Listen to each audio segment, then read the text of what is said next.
one of the candidates for Aspirants at this 2019, I believe you should be Yeah, we get a party. candidate. Yes. I believe that. I don't want to see any. I'm sorry. I'm glad maybe for the fact that we're still on our platforms. I don't want to see any old person. We are done. Everybody's done. Do you understand?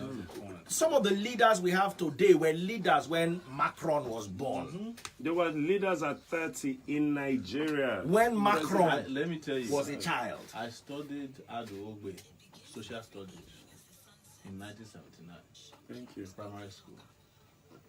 He's I'm still a telling you, minister. he's still a minister of agriculture. Buhari I was studied president at Jerry 34. Ghana. I studied Mamsa. Mamsa. I want to remember who was the one that they said was Lord Lugard's PA.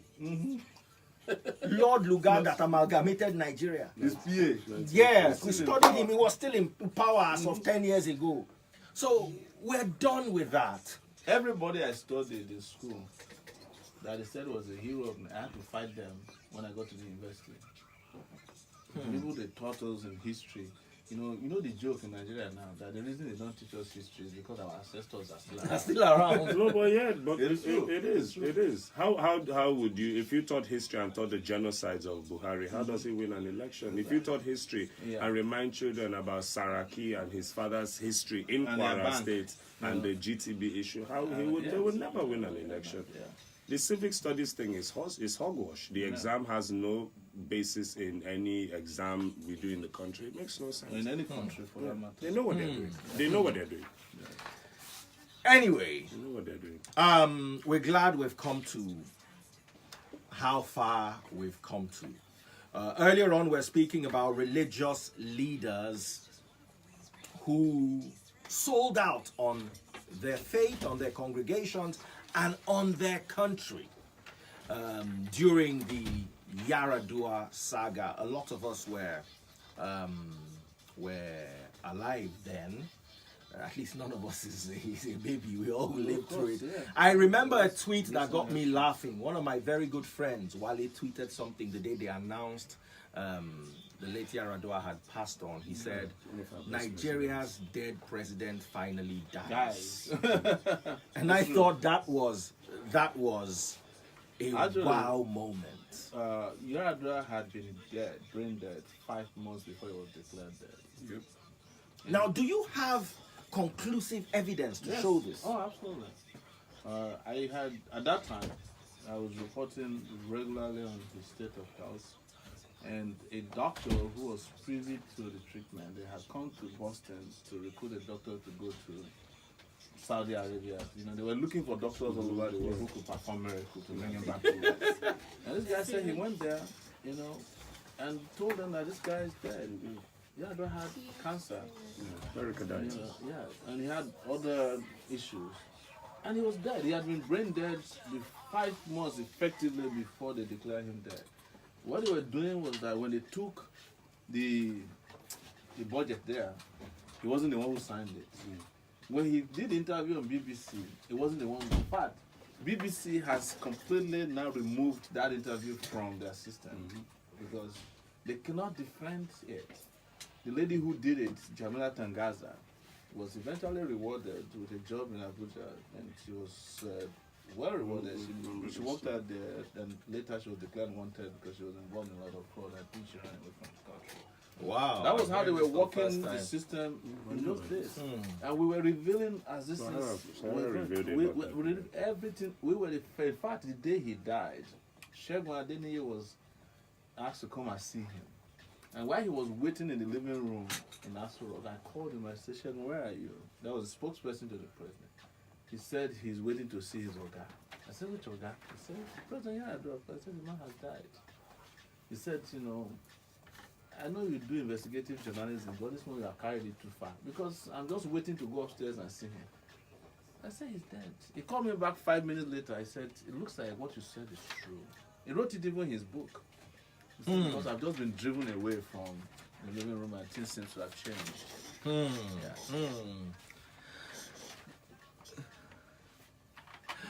All right, 96.9 Cool FM. The interview still continues. Big shout out to Drake in My Feelings, 27 down, 5 o'clock, and we still have presidential aspirant Omoyele Sowore in the building, and he has been telling us all sorts of explosive stuff that are available on our social media networks, facebook.com/Cool FM Nigeria, and of course on YouTube, youtube.com/Daddy Freeze Teaches. Now, we're talking about the late President Yaradua on the platforms, and how you broke the news, and how Sahara TV went to make sure there was a balanced, balance in the dissemination of information in Nigeria. Have you heard that you reminded people of Al Jazeera when they first started? You know, then the Western media will say 10 people died. Al Jazeera will come and say 100 people died and show you their bodies. Yes, that's right. So, yes, you're good at bringing information to the people. But I've been faced with this question too, because I'm a Bible teacher. Yes. I know the Bible. I can show what everybody else is doing is wrong. But a lot of people say, Daddy Freeze, that doesn't make it look like you can actually do it right. Yeah. So the question is on you now. The onus is upon you to tell us what guarantee you have that you can actually not just show what is wrong, but do what is right. Yeah. I was telling you that if my experience and pedigree could work what you call insurance, I will be the person with the best insurance for good behavior and ability to deliver.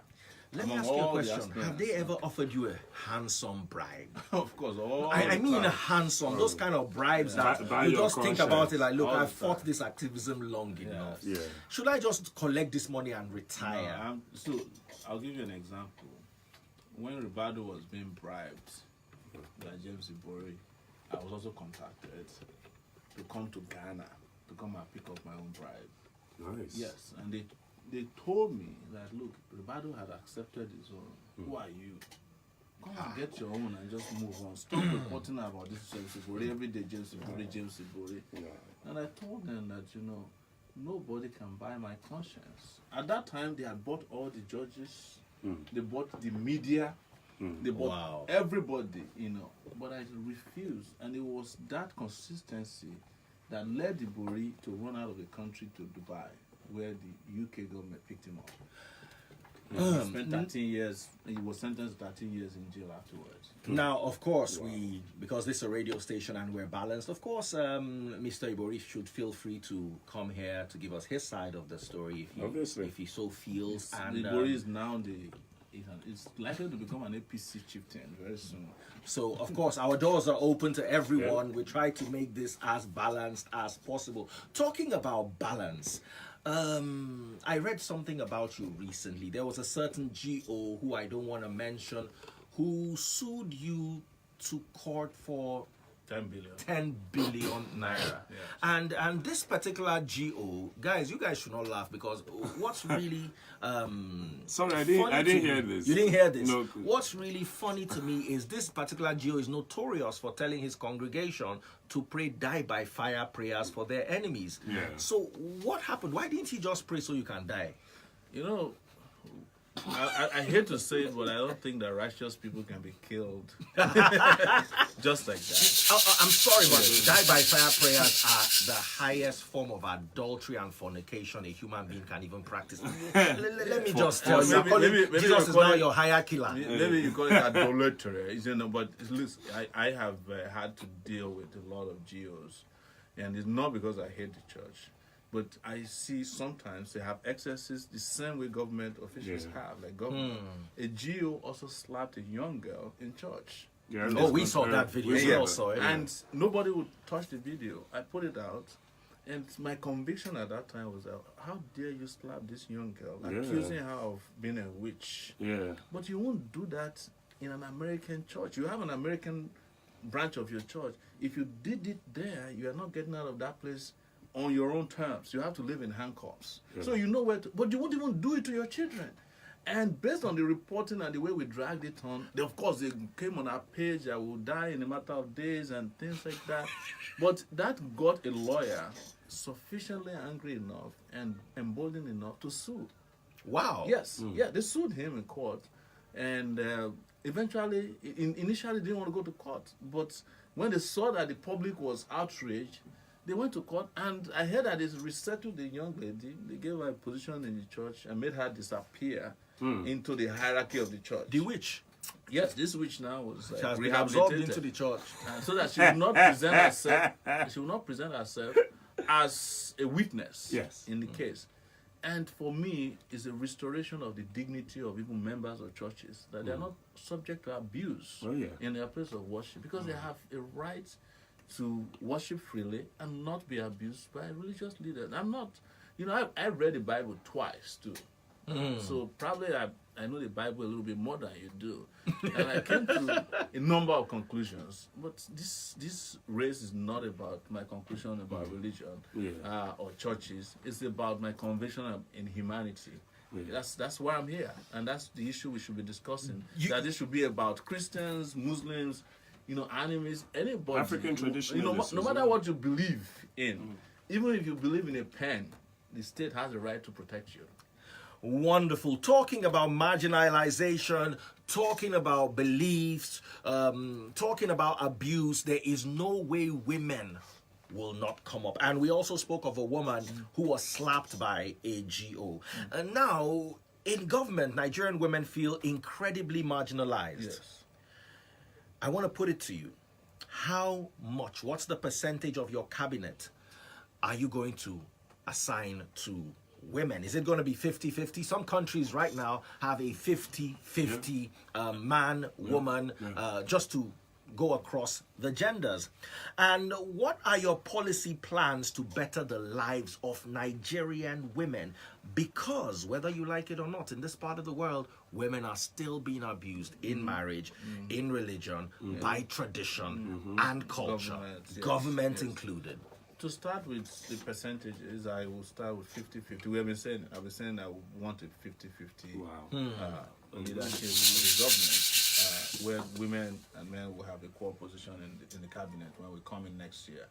But let me also say that women need to come out of hiding. Yes. The reason is this. If you look at the population of this country, there are more women than men. To the extent that if all the women in Nigeria decide that they want to vote for a female president, should win the in person a will win the landslide. election In a landslide. And there's no INEC that can tamper with the results. But there's still a lot of unwillingness by women to free themselves, because our culture, our tradition, religion is we're hiding them in every corner we can find, and then we are shaming them when they want to liberate themselves by calling them all kinds of names. They're feminists, she's this, she's that. And until women realize that they have power and start to exercise that power, such that we don't even discuss them in percentages, we discuss them in terms of respect of their power, political power and influence, then nobody will even be talking on radio that I want to give 50%, because now the president will be a female, because they have a larger number, and he'll be deciding what percentages of to give to men. And that's what I think they need to quickly realize, that you have your PVC, go out and vote for the candidate of your choice, and whomever you vote for in large numbers, unite, and I hope they vote for me in this next election, because I'm the one who is giving Philip to that desire to include women, right, are in the government completely without looking back. Because women deserve a lot more than they're getting. But it's not about deserving it. It's their fundamental human rights. That's right. To be involved in government as much as, or as many as we have men, there should be women. Now, you were controversial a few weeks ago on a subject you spoke about. And until you spoke about that subject, many people, including me, didn't realize the power in that particular sector. You said you'd like to legalize cannabis or marijuana, and make it an export through which Nigeria can gain foreign exchange and build our depleting foreign reserves. A lot of people were skeptical, and I see it as a consequence of the damage social and religious spheres have done to marijuana. Abroad right now on the New York Stock Exchange, you can actually buy and sell marijuana stock. Yes. It's used to treat glaucoma, it's used to treat different types of cancer. So what made you think it just got legalized in South Africa? Yes. It was we see one of the reasons I decided to run for office is not only to promise roads and hospitals alone or schools, is to also elevate conversation. And put our mind to where others are at, because there's a word out there that is swirling around us, and we're not participating in engagement and conversation that is leading other nations to progress and prosperity. And that was why I brought that issue up. It was actually a remark I made when people were talking about traditional medicine. And they were all talking about how do you regulate with traditional medicine. I said the biggest traditional medicine is weed, marijuana, cannabis. Right there in Ekiti, there's a forest from Ondo State all the way to Ekiti and Edo where they grow weed in large numbers. And do you know how much we make from weed? We could be making 1.5 trillion naira. Do you know what they do to it? Every year, these guys just come together at the NDLA. They seize bags and bags of weed and burn it. 1.5 trillion naira is what they destroy. And as if the whole world was listening to me after that became public, Coca-Cola came out and said they have a $4 billion deal with Aurora, a weed growing company, to infuse weed into some of their drinks so that it will calm people down. It will help them deal with anxiety and all those things that we normally deal with, including nausea. The future of Coke. Ghana came out and said they want to be exporting weed. South Africa legalized weed that same week. The stock jumped on the NYSE. Yes, just because people are talking about. You see, over the years, not only cannabis, but the tree itself, hemp, has so many uses. Apart from being used for medicine, it's used for hair creams. It's stronger than cotton. Yes, they use them in making t-shirts. Hemp. You can do research. Google is your friend these days. And I'm saying, before other people get into the game and close the door on us, let us start thinking progressively and ahead. Because what people are hearing about weed that scares them, which you have mentioned, is the THC component, which makes people high. But it's not everybody that gets high on weed. But guess what? Cigarette that is more destructive and damaging. We have a tobacco company here in Ibadan, I think somewhere. Alcohol that destroys more than anything else. We have alcohol flowing into Nigeria left, right, and center. Is the greatest killer. So, starch. But nobody's regulating those things. If you drink champagne, London gin, everybody is happy around you. And these things are imported. There was even a time it was alleged that Nigeria imports champagne the most of all the countries in Africa. It turned out not to be true. But we do bring in a lot of these things. And do you know the worst thing that can happen to us is when Coca-Cola start infusing weed into their drinks and they start selling it to us. And we are forced to buy it. But then when we want to export our weed, they tell us that our own type of weed is not good for producing Coca-Cola. Because we're not part of the dream. We're not part of people who have been drinking progressively and getting in the game. So instead of, what is our budget? 8 trillion naira. That's our budget. You are burning 1.5 trillion naira worth of weed every year. That could have provided jobs, revenue, make people... We even have enough cancer issues to use it for ourselves. Yes, glaucoma. And they found out that our brand of weed, cannabis, is the best. But let me shock you, finally, on this weed story. There's the fact that, as a Nigerian, we have a gene in our body that is called the cannabis gene. So, and this is real. I can Google this. It's called the feel-good gene. And the alias name for the gene is cannabis gene. There's a reason why Nigerians are happy people, even when, no matter how we suffer, we're happy. Because there's a gene in our body that makes us feel good, even in the worst circumstances in life. So if it's already part of your DNA, why worry? That's on the lighter side. But when people need to sleep, it happened before during the colonial era.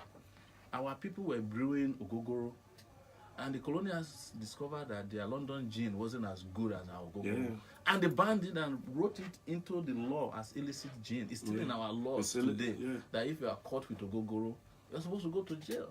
But it was because the guys who brought London dry gin discovered that our own was better. They just criminalized it, demonized it, and started doing business with us. And our policemen were chasing after our people making ogogoro. But that happens in every sphere. But that's what is about to happen to weed. Because that's about to happen to cannabis. Because America will patent their own weed, and they will make Coca-Cola purchase only their own, while you are here running after and chasing after your own people who have seen into the future. It's just about, it's in the context of diversification of the economy as well. And within the time I started this, the story started as condemnation. Now everybody's like, wow, there's knowledge here. There's something about what this guy is saying. So because you spoke about it a week later, everybody it was on you need to South Africa legalized it. These are our biggest competitors. I mean, if 180 million people wake up and see the light on a product, you better hurry up and cash out before they come in. And you know how Nigerians are. If this becomes legalized, if it's currently a $60 billion market, it will be a $3 trillion market. It's a matter of time. Because look at the stocks jumping up and down. I mean, not down, up. And it's been the only stock that was doing well that same week, better than even the tech stocks. Yes. Okay, Sowore, let me ask you a question, and this is going to put you in the hot seat. One of the biggest ways to embarrass the Nigerian government is terrorism currently. Boko Haram. You could be doing a great job. Boko Haram kidnaps a school of 50 girls, and before you know it, the American First Lady is holding a placard, and that's it. Now, I had a very simple question. You're in power. You've won the election. Boko Haram kidnaps a school of 100 girls under your administration. And then they demand a ransom. Now, this ransom has become a do your damn, don't your damn, because you give them the ransom, they buy more equipment, they get stronger. You don't do the ransom with them, they do their usual vicious evil, you get a bad name. So if Boko Haram does this under your administration, currently there's still the Leah Sheribu girl who was, if they do this, how do you plan to handle terrorism, our new reality in Nigeria? How do you plan to do differently from everyone else? I covered 2 major abductions under 2 different presidents, right? Yeah. And the things that were responsible for those abductions, one was negligence. When the girls were kidnapped in Chibok, it took the president of Nigeria almost 48 hours to convince himself that the abduction was real. By that time, Boko Haram had gone and scattered the girls. In fact, they said it took 2 days for Boko Haram militants to finally find a place to locate them. Americans, the UK, everybody wanted to help track them down and make sure that the thing was nipped in the bud. Jonathan won't do anything about it because he believed, at that time, according to them, they had a conspiracy theory that it was the APC that organized the abductions. Under the Buhari regime, it was the same thing. Boko Haram had gotten used to collecting ransom. Yes. And they came and abducted the girls, took the girls away, they were paid ransom. They came and dropped the girls in Dapchi, even had a rally, dropped them up and left. In other countries, you have to use carrot and stick. If I'm president of Nigeria, even if I pay that ransom, the Boko Haram commanders that came to drop the girls will not make it back alive. That's the way it is done in other countries. You can, because I used to talk to a lot of these government officials, and they told me when they were paying the ransom for Chibok girls, Boko Haram negotiators wanted to give all the girls back to Nigeria. The people negotiating on the Nigerian side say, how can you give all the girls at once? We are making money off of this thing. Wow. Just keep them small. We reported this on Sahara Reporters and nobody ever refuted it. Because you know who was driving the negotiation of that abduction? It was Dara, the DSS guy who was fired when Buhari traveled this last time. Yeah. He was making a killing out of the abduction, you know. So Boko Haram was encouraged. In fact, it course. was the way they were conducting themselves that emboldened Boko Haram to go to Dapchi to kidnap. I said something yesterday and I'll repeat it here. Nigerian security top officials, they are overdue for a cleanup. They are making a killing out of this. They are the ones prolonging Security the war. votes and all. They don't want the war to end because the money is there in Yafuya. You know, when Buhari came, they found dollars inside soakeways, under cooking pots, you know, in cupboards and apartment buildings, and they had it in water coolers and GP tanks, water tanks, in homes of, you know, former military generals. People were asked to go and buy tanks, you know, armored personnel carrier, you know, went and bought them from Ukraine, where nobody was buying, and put army officials, you know, mid-level officials in there that got killed when Boko Haram started shooting at them. There's nowhere in the world that you fight terrorism with Hilux vans. Nowhere in the world that you expose your, you know, officer corps to that kind of level of insurgency, like in Hilux vans. You know, you are not driving in the city. So the moment you see the strategy being used by them, you know that they are not interested in fighting this one. That's why a serious commander-in-chief has to be a new sheriff in town. Yes. Reads everybody the riot act. Yes. Makes sense. There was something you said. You spoke about ransoms, and ransoms are always money. And that brought my mind racing to the fact that politics in Nigeria is always about money. Everything is about money. We have a problem, we throw money at it.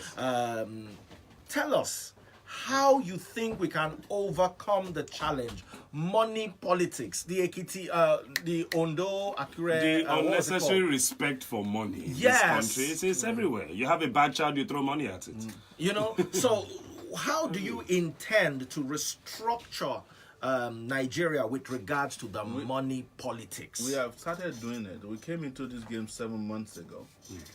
And at that time, the only currency within our political space was cash, money. And now we have shifted the mental state of our people to start considering ideas as a new currency. And that is why you see that when we speak, people listen. Yes. Just as I'm here speaking, they're listening. You know, they're upset at me. You know, they're waiting at the airport. They have me on their watch list. It's too late. I don't give a whatever. You shouldn't. Yes, because for us, we have reached that turning point. We are not going back to their Egypt anymore. We have reached the promised land. I mean, we're heading to the promised land now. And the way to do it is also conscientization. We've been doing something on our website, that's Sowore2019.org, and also aacparty.org and .com, whichever way you want to reach it. You can actually compare on our platform how much senators are earning with your salary. Wow. There's a calculator there. Wow. You know, you can calculate on Sowore2019.org. Go there and say, this is how much I'm earning. And you compare it with what the Nigerian senator is earning. You discover that even when you are earning 200,000 naira per month, it will take you some 13 years, some cases 10 years, to earn what a senator is earning in a month. So those kind of consciousness, because you have to put big data behind so many of these things we are talking about, is making people to reconsider, you know, the role of money in their lives. We tell people in Ekiti, for example, that why don't you divide 5,000 naira by 4 years? And what is it that you got? Because somebody who gave you 5,000 naira on a Saturday during the election is not going to see you in the next 4 years. So is it worth it to sell your vote, to sell your future into oblivion by accepting 5,000 naira from a politician, and then after a week the 5,000 naira is gone because he can't even deal with any of your problems? Why don't you look for a politician who can build roads, who can build schools, who can build you hospitals, politicians that can represent you, that will be there for you when they need you. Someone who can breathe life into your aspirations and your future. And then you see the difference. Because the difference is jobs. The difference is an elevation of your social status. Because the moment you graduate from secondary school, you become a different person. When you succeed in graduating from a university, you become a better person.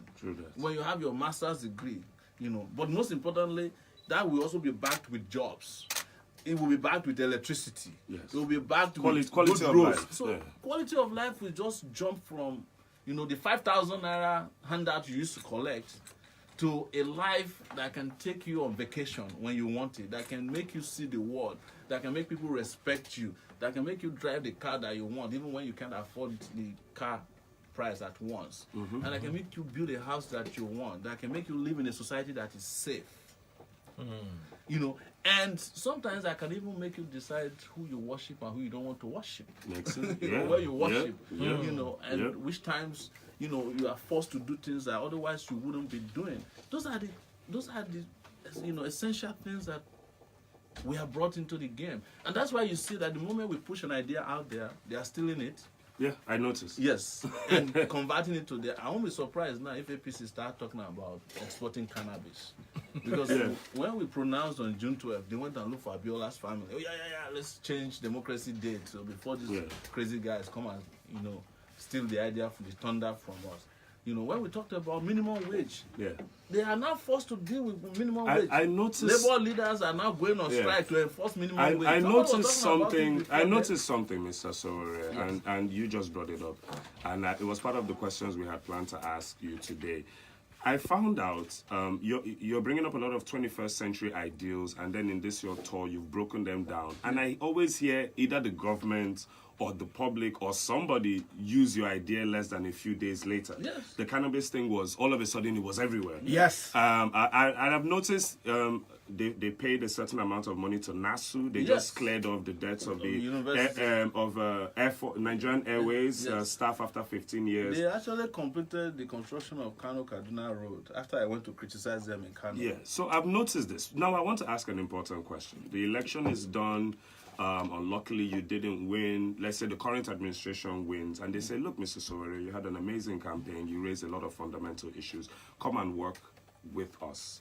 It happens sometimes. It happens very often. I mean, Hillary Clinton did work with Barack Obama, even though he had trashed her in an election prior. If they call you, say, okay, Minister, give you a triplicate appointment, youths, sports and rural infrastructure or whatever, would you take it? It's like asking if light can emerge from darkness. Where would they get... who can you work with among these guys? None.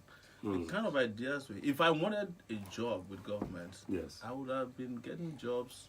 I would have been an AGIP, what they call any government in power. True. Because we were sufficiently difficult to the extent that under the military, they would have given us any jobs we wanted just to keep us quiet. Even under these democratic, dispensations, if I wanted a job under, say, Yaradua, he would give me a job just to keep me quiet over his illness. If I wanted under Jonathan, who is my kin, because I'm a Joe Apoy from Ondo State. So most people don't know that I'm closer to Jonathan and I could be closer to anybody else who's been in government. Oronto Douglas late was the first person to take me out of Nigeria to a conference in Belgium, and he was his closest right-hand man. And he came to me and said, when I broke the story of Yaradua, I said to the point that he became president, he sent Oronto and the man borrowed to me and said, pack your things, come to Nigeria. You have done wonders. There's nothing else to do. There's no story that could have been better than this. I said, I don't want public position. I don't want to be serving in any regime. I want a country that's working. And the moment I discovered that they don't have the intellectual and physical and even mental capacity to run a country, I go after them. This particular regime, this babacracy that we are run by President Buhari, has no capability to accommodate even 1% of the ideas I have. As I tell people, when they accuse me of smoking cannabis, I don't smoke. But I'm high on ideas. That is why people can relate with what I'm saying. And you can't find accommodation of those kind of ideas within a regime that the president may not even know where he is as we speak. The man is sick. What we know from his regime is that it's just a cannon folder, and the cabal is just hiding behind him to do whatever they want to do because they are not responsible for anything. Look at what happened today.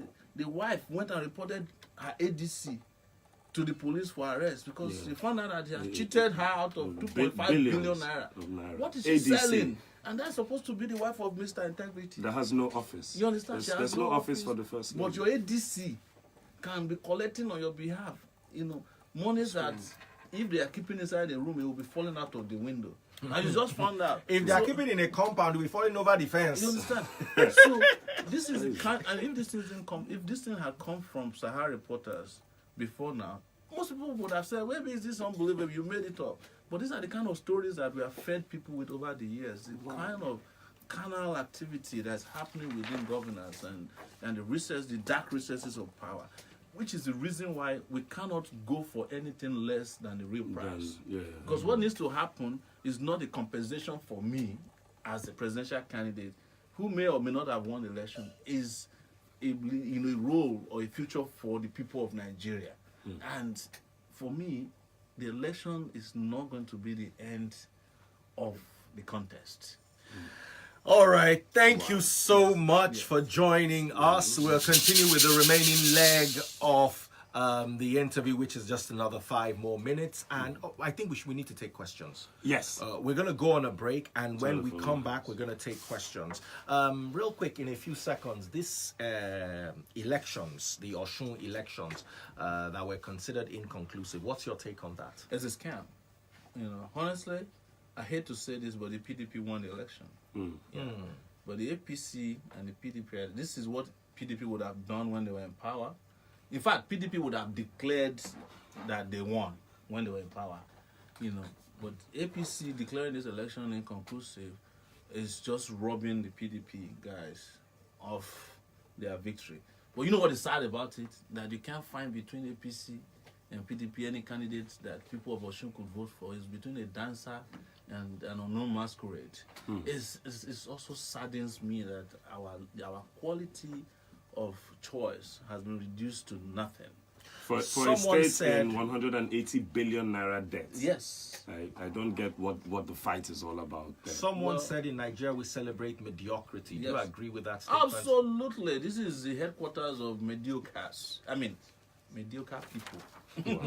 All right, a quick break and we'll be back because we need to open up the phone lines. I would have loved to call it quit, but people are biting me here like we have to ask him a few questions. Put some credit on your phones. The numbers to call are 2710969, 2711969, 2712969, and your question should be in 2 sentences, please. You can also tweet at Cool FM Nigeria or drop a comment on my Instagram handle at Daddy Freeze. Okay, so we're gonna take 15 minutes of question and answer. When we come back, please stick around.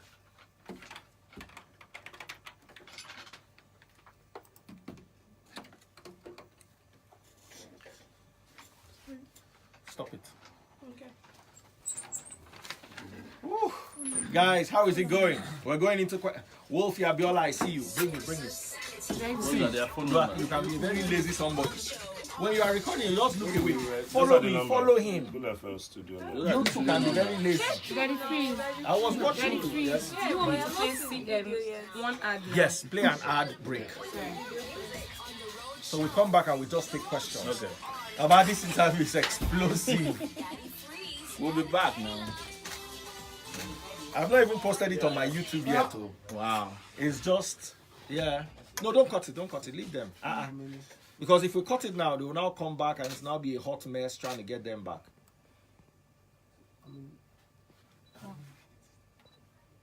5 minutes. Okay. We're getting it. We're coming back in 5 minutes.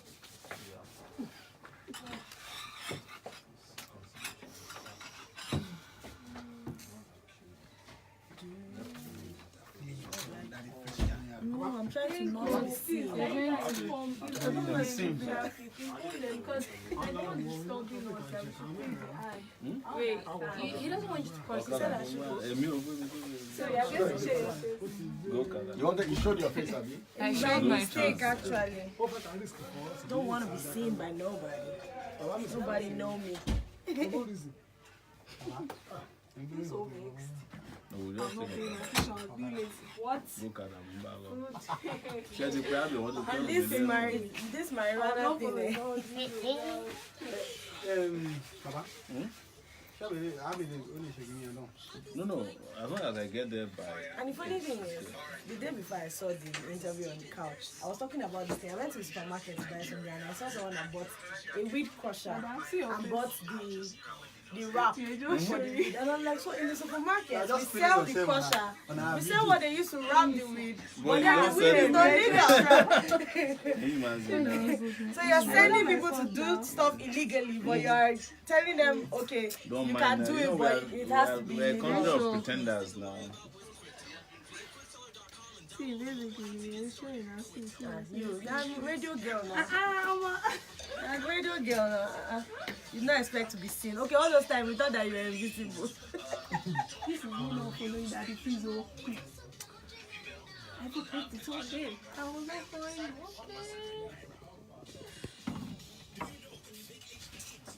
How do I do all these things without being inside as a parent? What do you want to give me this way? Take it back. So I'm not even playing this song yet. What's down? Is that not? I'm I sick. played 6 time check. Yeah, I'm not to see. I have played it. You went first? Oh, I've seen the mark. They rearrange it. Oh, okay, cool. Okay, that's not wrong. Excuse me. What do you think? I didn't say anything. I hope you didn't say I anything. didn't say anything.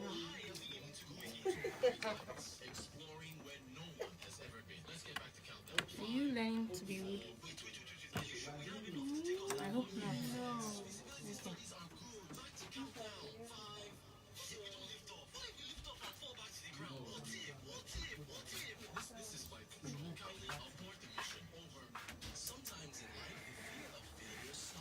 I'm going to sit down and stand No, oh my leg, I'm going to fall. There's nothing hard with that. Fine.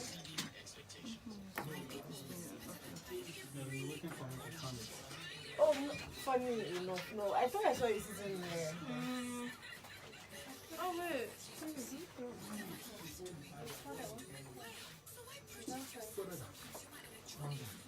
Oh, do you guys want to sit? Let's look at it. Because there are some extra ones here.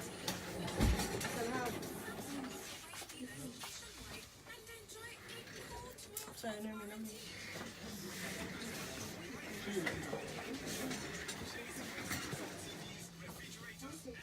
Okay.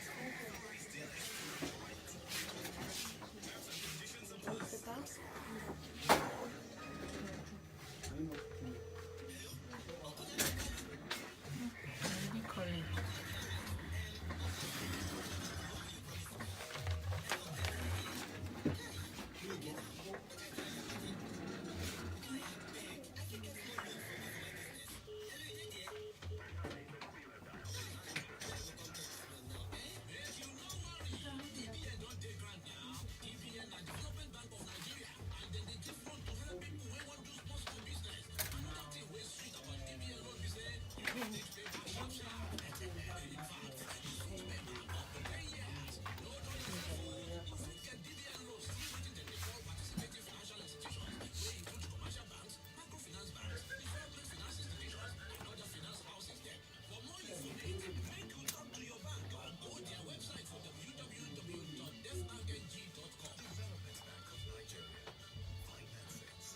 And people are calling. Maybe they said after the break.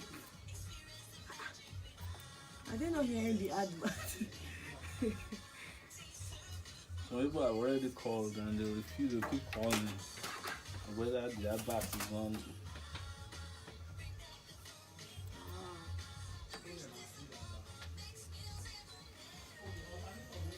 What's happening with Wizkid and Penny Naomi? Did you know what's happening? I think it's about that Baby mama drama. baby mama. Osags was trending now. He talked about yeah.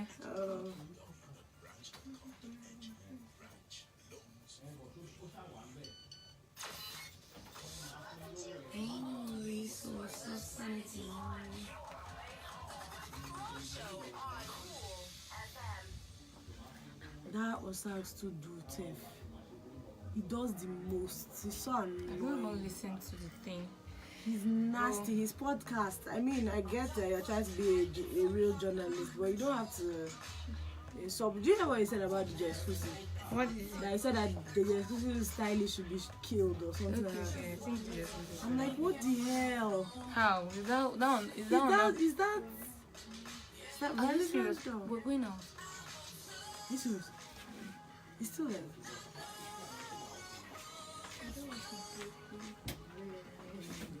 Okay, your own is very right. Your own is very right.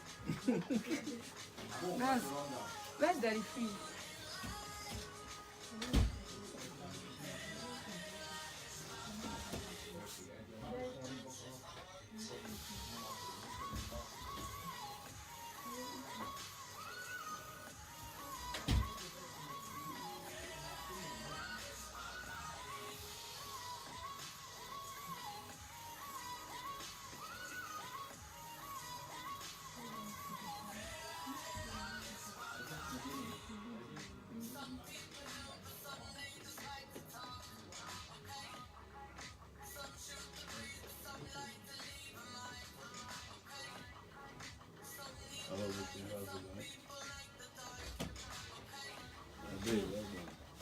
Yeah.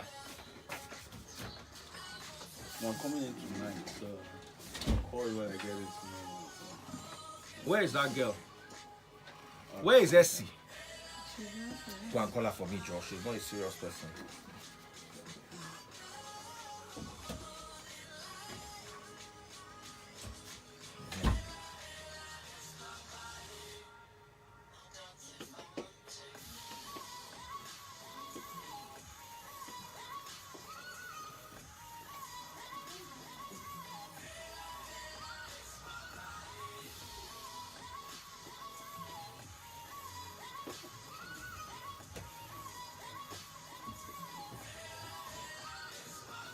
Oh yeah, Essie, quickly. You'll be walking like snail. Oh yeah. Oh yeah. Daddy Free. Yes, Sorry, yes. please, when are you round? We're rounding off now by. We'll push these commercials for like 7 minutes. Okay. Let's go. Let's just round off. Everybody's here waiting. They are not. Look at the numbers on social media. Once you bring them back up, they are going up again. Wow. They want to hear it. Look at it. That's It's it. 74 already. That's amazing. Before we went up was like 180 on Instagram alone, and we've not gone on YouTube. All right, let's go. All right, it's 96.9 Cool FM. One of the most beautiful and open interviews we've had for a long time. Presidential aspirant Omoyele Sowore has been with us. How do you pronounce Sowore? Sowore Sowore. What does it mean? is in Yoruba it will be Sowore, meaning Show turn business into friendship. Into If friendship. you're business partners, you become their friend. It's Yeah. actually named after a stream in Ijebu area of Ogun State. Oh. So I saw them on Facebook recently celebrating the stream, Sowore Day or something like that. So I hope to be there one day to swim. Do you swim? Yes, You're very athletic. That's right. I see you work out a lot. You don't have a tummy like I mine. do now because I've been eating too much pounded yam. Pounded yam. All right. It is 96.9 Cool FM. We're about to open up the elections. I don't want to ask any more questions. Is this elections or Sorry, we're lines? open up the phone lines. please, guys, I want you to ask the questions. I don't want to ask any more questions, but make your questions. You see, some people don't know how to ask. They'll ask one question, that'll lead to another question, that'll lead to another question, and before you know it, we don't want to do this for more than 10 minutes. So please, the numbers to call on the radio where you could hear his voice and speak to him directly are 2710969, 2711969, 2712969, and 2713969. We've got a call right here. Hello. Yes. Go ahead. Yes, it is. I'm calling from Germany. Wow. All the way from Germany. Yeah, my name is Samuel Agodia. All right, Samuel, go ahead with your question. We don't have too much time. Yeah, my question goes like this: that what is the plan towards our lightning for electricity in Nigeria?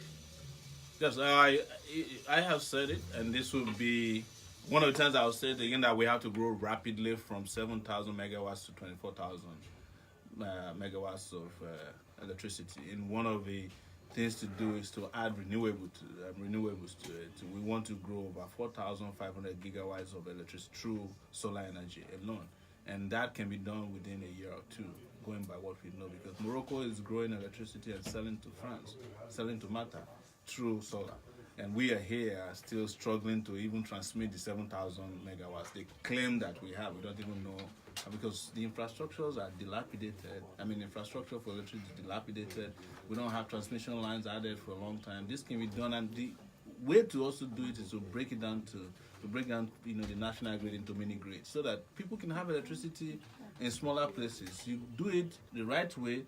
We'll have regional electricity companies who can be selling electricity, transmitting, generating, and everybody will be happy within a short time. It has to do with regulation as well, or deregulation of the electricity sector. But it needs leadership, it needs innovation, it needs fresh ideas, and that's what we are going to do very quickly. But if you want to find out more, you can go on our website, Sowore2019.org. We have broken it down how this will be done and how we plan to pay for it. All right, take more questions. The way the lines are ringing today is scary. The next one. Yes. Hello? Yes, good evening.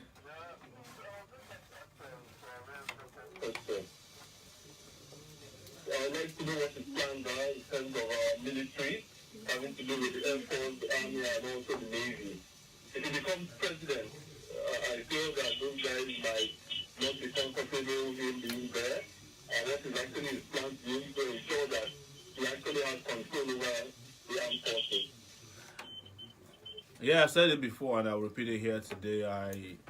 I'm not after anybody. I want an effective, strong, and solid military for the country. And it means that people who are not efficient, people who are not doing their work, have to leave way for people who have been trained over these years and who know what to do. We have in the Nigerian Army only 5,000 officers that are running an army of about 300,000 members.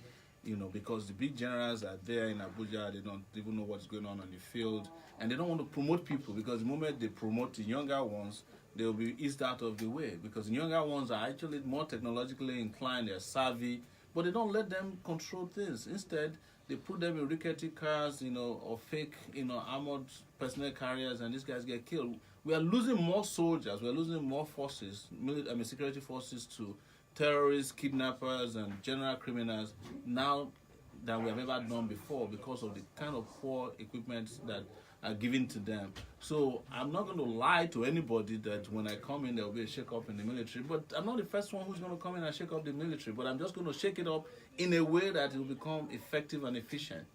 Obasanjo did it. Even when Buhari came, he fired and even took to court a number of military generals who were involved in corruption, but then they're protecting their own, because you remember when they brought out the reports in the army, in the Navy, they acted upon it. When they brought the one in the Air Force, they acted. When it reached the Army, because a lot of their guys were involved, Buratai, for example, and even Dambazo were involved, they killed that report. Today, you can never see that report. That's how Buhari operates, and we will not operate like that.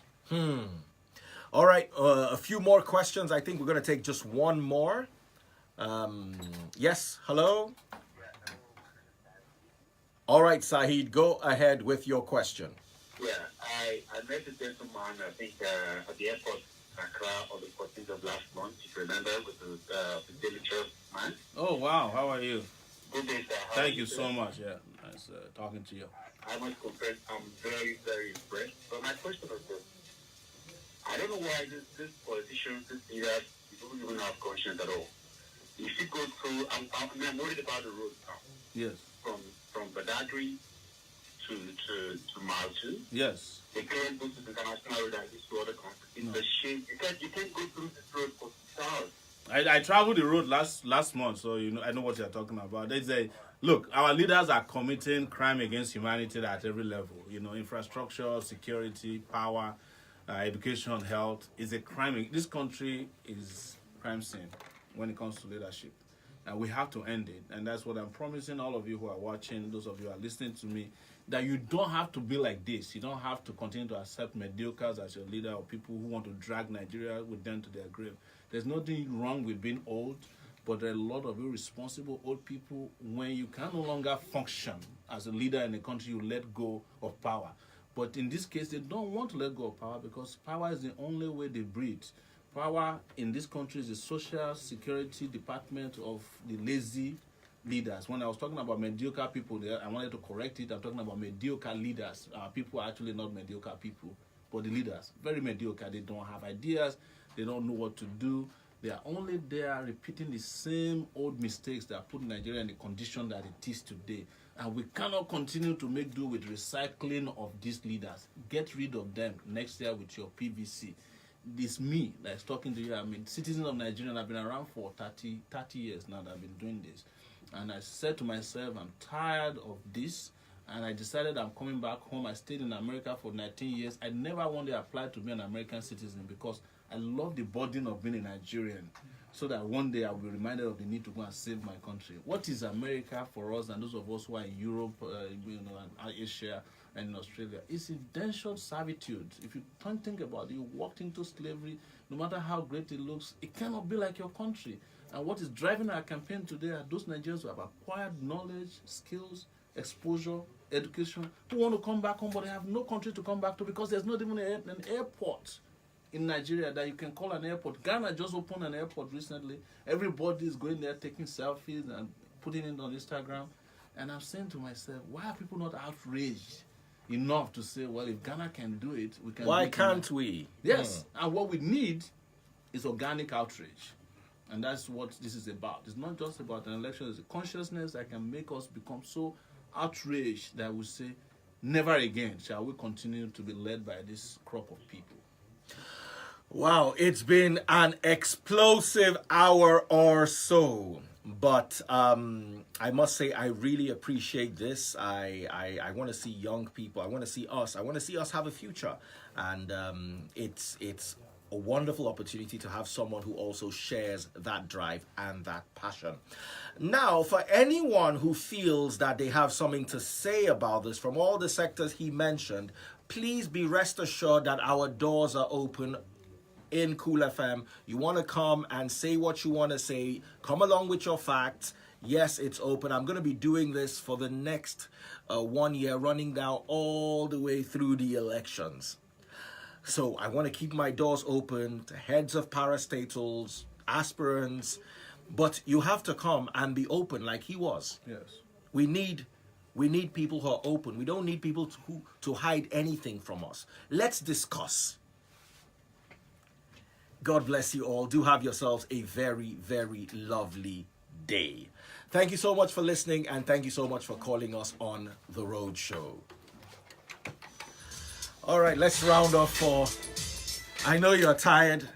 Everybody, that's Omoyele Sowore. Thank you so much for watching and listening to On the radio, I have to be a bit more balanced, but this is my own radio. Maybe a little bit more nuanced. But this is my own radio. I can say whatever it is. There's no, yeah. Please, me personally, do I like the way Nigeria is run now? No. Do I want any old people to come back again? No. Never. My anger, I'm a Bible teacher. I see the abuse that is being perpetrated with the word of God that I understand. I have a deep understanding of. And I see the absolute abuse. And our leaders are doing nothing but actually conniving with the leaders of the church to enslave the people further. And anything and anyone. That is, I'm sorry, but that's why I don't like Fela Durotoye. He's a great guy. He's a nice guy. I know you want to work with him, but you see, I don't like someone that cannot say it is red. When it is red. I want you to be able to say it because I'm that kind of person. Yes, and that's the way it should be. Do you understand? So when you come and you sit on the side fence and we don't listen. I don't want a younger version of what we have now. Mm-hmm. And by the way, the fence fell a long time ago. The table has broken. Yes. We have shaken the table till the fact that it had no legs now broke. Yes. Please, your vote is your power. I'm not saying vote Sowore. I'm saying vote your conscience. Right here. Ask questions. I sat down today. You know me, I talk. I sat down, I listened, and I learned. It's been a long time since I sat down with someone who is looking for political power that educates me. At the end of the day, I end up educating them. Because they come and they talk plenty. You know, at the end of the day, it's the agenda that they are pushing. I can see beyond any agenda. I can see a lot of truth. I can see a lot of love for this country. Me that I'm talking, I have Romanian citizenship. I will have done anything to get American citizenship. Anything in the world. Only for me to realize that there's someone who could have gotten it but didn't. Because he wants to continue sharing in the cross we are all carrying. You guys made me do this. You are always shouting, Sowore. I want Sowore. I want Sowore. Yes. He is here now. Yes. You know what to do. Back. He is coming. You know this one is. We have not even. This is just. We just gisted. Yes. Because this is also to serve a notice to those who might come with, sub facts. That I'll be back with bigger facts. Bigger facts. So, but the most important thing is it's very important for our people, I really appreciate this. I'm continuing to see a trend. I'm continuing to see a trend, even on social media, of pivoting away from the ignorance that has been dominating our discourse. People are asking questions. I saw that with you too when you started. It's like what Arthur Chopin has said about the truth. He said truth goes through 3 stages. First, it must be ridiculed. Second, it must be violently opposed. And on the third leg, it will become self-evident. That's the power of truth. Thank you so much, and thank you so much, everyone, for listening. I run a democracy. You wanted him, here he is. And he's going to come back. And I'll see you guys tomorrow in New York. Actually, I'm going to New York for a fundraiser in New York, and in Indianapolis and New York, and I'll be back in Nigeria soon again. And we just have to take our country back. Take it back. By the way, you were talking about these ideas percolating to the top. Yes. Obama was campaigning on Take It Back in California the other day. We brought Take It Back. We didn't start it, I won't lie to you. But it was here that it has been for a while. And now in California, about 8 candidates are campaigning on the basis of Take It Back. They want to take America back too. Yeah, so look at your people. They want you to come to Oslo. Oslo, yes. I don't know if I go to Oslo, but just tell them if they plan it, we'll come. We have stamina, plenty of energy. Plenty of energy. Pounded Yam is not slowing them down. So. All right, guys. The full video is available on YouTube. YouTube.com/Daddy Freeze Teaches. They've got to run. I gotta take picture with Daddy Freeze. Yes, so.